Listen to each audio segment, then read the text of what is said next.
शिवलिंग का निर्माण कर लेता है, भूलवश भी उस पे जल समर्पित कर देता है, भूलवश भी उसके भाव से पुष्प या शमी पत्र या बेलपत्र भी चढ़ा देता है, तो वो इस संसार में कहीं ना कहीं सुख भोगता ही है, उसके जीवन में दुख नहीं।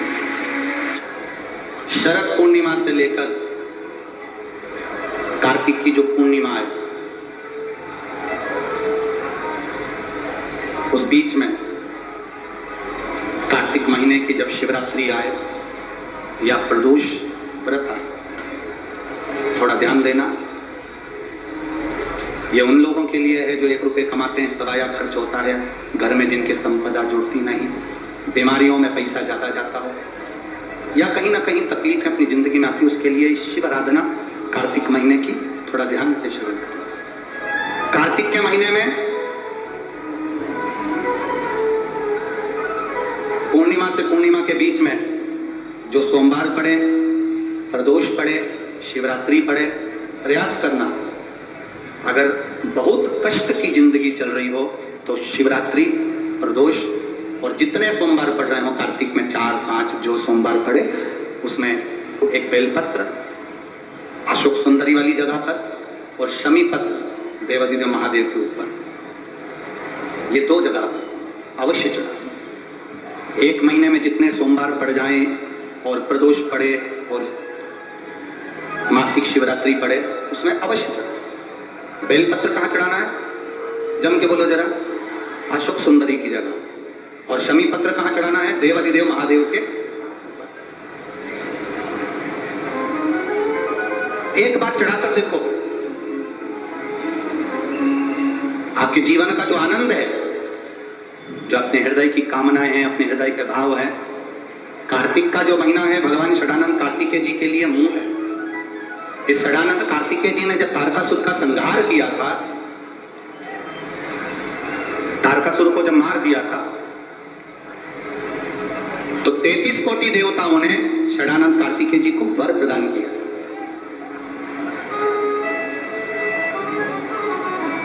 कार्तिकेय जी को वर प्राप्त हुआ। लक्ष्मी जी ने और भगवान नारायण ने षडानंद कार्तिकेय जी से कहा, हे स्कंद देव, हे कार्तिकेय, कार्तिक के महीने में जो दीप दान करता है उसके घर में कभी संपदा की कमी नहीं आती है। कार्तिक महीने के दीप दान की महत्वता जैसे ही लक्ष्मी और नारायण ने कही, तब ब्रह्मदेव प्रकट हुए और देवादिदेव महादेव प्रकट हुए, मां पार्वती के साथ में, और ब्रह्मा जी प्रकट हुए मां ब्रह्माणी के साथ में। उन्होंने वर प्रदान कर दिया।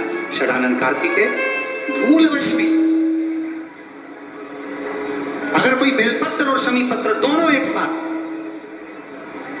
आपकी बहन अशोक सुंदरी और आपके पिता देवादिदेव महादेव को शमी पत्र जो समर्पित कर देगा, षडानंद कार्तिकेय इस कार्तिक के महीने में देवादिदेव महादेव कहते हैं उसके यहाँ कुबेर का भंडार शिव कर देगा। ये जो बेलपत्र है ये आप समर्पित करेंगे अशोक सुंदरी वाली जगह। कहाँ समर्पित करेंगे?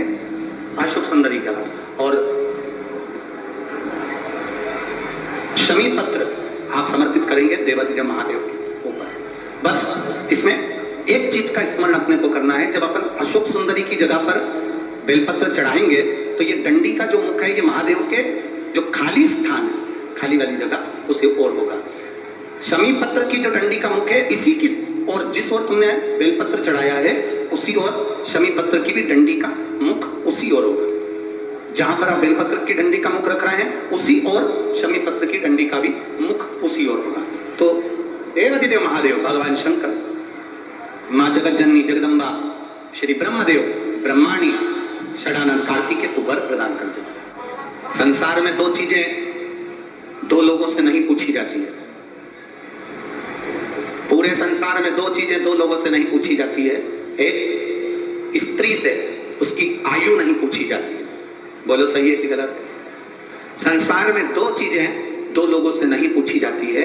एक, स्त्री से उसकी आयु नहीं पूछी जाती है, और दूसरा, पुरुष से उसकी आय नहीं पूछी जाती है। स्त्री से आयु नहीं पूछी, पुरुष से आय नहीं पूछी। क्यों नहीं पूछना चाहिए? क्योंकि स्त्री से आयु इसलिए नहीं पूछते क्योंकि स्त्री अपने लिए कभी नहीं जीती, स्त्री हमेशा दूसरों के लिए जीती है। और पुरुष से उसकी आय नहीं पूछते। क्यों नहीं पूछते? क्योंकि पुरुष अपने लिए नहीं कमाता, हमेशा दूसरों के लिए कमाता है, इसलिए इन दोनों से नहीं पूछा जाता। स्त्री से उसकी आयु नहीं पूछी जाती और पुरुष से उसकी आय नहीं पूछी जाती। आदमी किसके लिए कमा रहा है? सवेरे 8 बजे से दुकान पर बैठता है, रात को तक 10 बजे तक दुकान पर बैठता है, दिन भर मेहनत करता है। आप में से कितने लोग हैं जो दिन भर मेहनत करते हैं तो सोने की रोटी खाते होंगे, चांदी का कटोरा पूरा की पूरा खा जाते होंगे? अगर करोड़पति भी करोड़ों का धन कमा रहा है, गरीबड़ा भी अगर धन कमा रहा है तो वो 2 रोटी ही खा रहा है। एक भिखारी हमारे दरवाजे पर जब भीख मांगने के लिए आता है, वो भीख मांगने नहीं आता, हमको ज्ञान देने आता है। भिखारी भीख मांगने दरवाजे पर आता है तो हमको ज्ञान देने के लिए आता है। भिखारी ये कहने के लिए आता है, भैया मुझे रोटी दे दो, भैया 2 रुपया दे दो। वो रुपया लेकर, रोटी लेकर तुम्हारे दरवाजे के बाहर एकांत में बैठकर रोटी को खाता है। बोलो खाता है कि नहीं खाता? भिखारी जब दरवाजे पर आता है तो ज्ञान देने के लिए आता है, रोटी मांगता है, दरवाजे पर खाता है। दुकानदार के सामने भिखारी जब मांगने के लिए आता है तो ज्ञान देने के लिए आता है, दुकानदार से कहने के लिए आता है कि देख मैं भीख मांगकर खाता हूं तो भी समय पर रोटी खाता हूं, और तू दिन भर कमाता है तो भी रोटी तेरे नसीब में नहीं आता। दिन भर कमाता है तो भी रोटी तेरे नसीब में नहीं आ पाती। 10 बजे का टिफिन तैयार है, पत्नी फोन लगा रही है, सुनो भोजन का टाइम हो गया, 11 बज रही है, 11:30 बज रही है, 12 बज रही है, स्वामी भोजन कर लो, स्वामी आओ भोजन कर लो। पत्नी पति को बुला रही, बच्चे बाप को बुला रहे, पापा समय हो गया अभी तक नहीं आए, भोजन करना है, पापा आओ। भाई भाई को कह रहा है, देख फैक्ट्री बाद में चले जाना, दुकान बाद में चले जाना, चल रोटी खा पहले। पत्नी रोटी के लिए बुला रही, बच्चे रोटी के लिए बुला रहे, पर अभी बस 2 ग्राहक और कर लूं इसके बाद आता हूं, 2 फाइल और निपटा लूं इसके बाद आता हूं, 2 काम और कर लूं इसके बाद आता हूं। और हम जिस रोटी के लिए कमा रहे हैं, जिस रोटी के लिए मेहनत कर रहे हैं, जिस रोटी के लिए हम 24 घंटे लगे हैं, मालूम पड़ा वो रोटी धीरे धीरे छूटती चली गई। 10 बजे रोटी खाने वाला 12 बजे खा रहा है, 12 बजे वाला 1:30 बजे खा रहा है। फिर बीमारी हो गई शुगर की, बीमारी हो गई बीपी की। कभी डॉक्टर तुम्हारा परिचित हो तो उससे पूछना कि बीपी और शुगर कैसे होते हैं। समय पर जो भोजन नहीं करता उसको बीपी और शुगर की बीमारी होती चली जाती है। समय पर जो अपनी जिंदगी को नहीं जीता उसको बीमारियां बढ़ती चली जाती है। पूछो कभी। एक भिखारी भी हमको ज्ञान देता है कि अपनी जिंदगी में जो हमने कमाया है उस कमाई का थोड़ा सा अंश हम अपने ऊपर खर्च करें। हम कमाई का अंश, इस व्यासपीठ से कभी नहीं कहा आपसे कि आप अपने धन को किसी को दे दो, आप अपने धन को किसी को दान कर दो। हम कभी नहीं कहते इस व्यासपीठ से कि तुम तुम्हारी संपदा उठाकर किसी को दिया ना या किसी को दान करिए ना। हम इतना जरूर कहते हैं कि तुमने जो कमाया है, तुम जो कमा रहे हो उसको अपने ऊपर खर्च जरूर करना, जिससे लगे कि तुमने मेहनत कर कर कमाया तो अपने ऊपर खर्च किया। खर्च किया तुमने। स्त्री से कभी आयु नहीं पूछी जाती, पुरुष से कभी आय नहीं पूछी जाती, क्योंकि स्त्री कभी अपने लिए जिंदगी नहीं जीती। जीती है तो पहले माँ बाप के लिए, माता पिता ब्याह कर कर भेज देते हैं तो पति के लिए, पति के बाद में जब बच्चे आ जाते हैं तो बच्चों के लिए, फिर जीती है तो अपना पोता पोती नाती पंती के लिए। पूरी जिंदगी स्त्री अपने शरीर को अगर संभाल कर रखती है तो दूसरों के लिए रखती है कि मेरे बच्चे सुखी रह ले, मेरा परिवार सुखी रह ले। समय आता है, आगे वर्णन आया, तारकासुर के 3 पुत्र हैं, तारकाक्ष, विदुम्माली, कमलाक्ष। और ये जो तीनों पुत्र हैं ये बड़े विकराल, बड़े प्रबल। इनको मालूम पड़ा कि हमारे पिताजी शांत हो गए तो पिता के शांत होने का इन्होंने बदला नहीं लिया।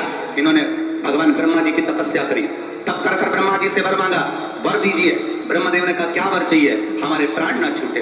ब्रह्मा जी ने कहा यह हो नहीं सकता कि तुम्हारे प्राण नहीं छूटेंगे, मरना तो पड़े, प्राण तो छूटे, तो हमें वर दो। हम तीनों मरे तो एक साथ मरे। 3 पुरियों का निर्माण कर दीजिए जिन पुरियों में हम निवास करें। 3 पुरियों का निर्माण करा, तीनों में जाकर तारकाक्ष, विदुम्माली, कमलाक्ष की तीनों निवास कर, तीनों ने निवास कर। जब तीनों निवास करने लगे, सोने की पुरी, तांबे की पुरी, लोहे की पुरी। पुरी का मतलब होता है क्षेत्र जिसके अंतर्गत वो रह रहा है। तीनों ने सुंदर सुंदर महल का निर्माण किया, तीनों। और सुंदर महल का निर्माण कर कर तीनों जब रहने लगे, हाहाकार मच गया। तीनों ने विचार कर लिया कि अपन तीनों कभी नहीं मिलेंगे एक जगह पर, कभी एकत्रित नहीं होंगे। ये हमको सीखने की बात है। शिव महापुराण की कथा बहुत कुछ सिखाती है हमको। जब भी तीर्थ करने जाओ, पूरा घर का व्यक्ति एक साथ मत जाओ। ये शिव पुराण सिखाते। किसी नदी में स्नान करने जाओ, घर का पूरा व्यक्ति एक साथ मत जाओ, घर में किसी का ना किसी का रहना जरूरी है। ये शिव पुराण सिखाती है हम। षडानंद कार्तिकेय चले गए, तारकासुर के तीनों बेटों ने उपद्रव मचाया। जो उपद्रव मचाया, देवताओं ने भगवान शिव से प्रार्थना करी। भगवान शंकर ने जाकर 3 पुरियों को भस्म कर दिया। 3 पुरियों को जैसे ही भस्म करा, शंकर जी का नाम त्रिपुरारी